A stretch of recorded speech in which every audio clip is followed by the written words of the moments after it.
Parents అందరూ ఒకేలా ఉండాలని రూల్ లేదు. కాకపోతే కొంచెం జాగ్రత్తగా ఉండాలి మనం. ఎందుకంటే ఒక అబ్బాయి అయినా గాని, అమ్మాయి అయినా గాని ఇంటికెళ్ళి పంపించేటప్పుడు వాళ్ళు అక్కడ జాగ్రత్తగా ఉన్నారా లేదా?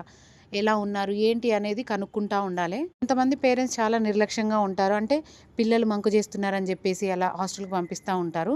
ఇంకొంతమంది అయితేనేమో ఓకే. ఫ్యూచర్ బావుంటది. వాడికి అన్నీ తెలియాలి. అమ్మాయికి అన్నీ తెలవాలని చెప్పేసి హాస్టల్‌కి పంపిస్తా ఉంటాము. అక్కడ పంపించగానే మన బాధ్యత అయితే అయిపోదు. పిల్లల్ని కూడా చూసుకోవాలి. వాళ్ళు బాగున్నారా లేదా?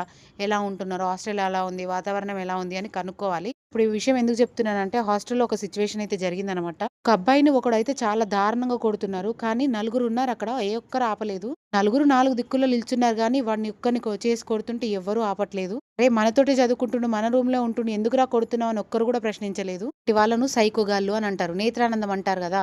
వాడు కొడుతుంటే వీళ్ళు ఆనందపడుతున్నారనమాట.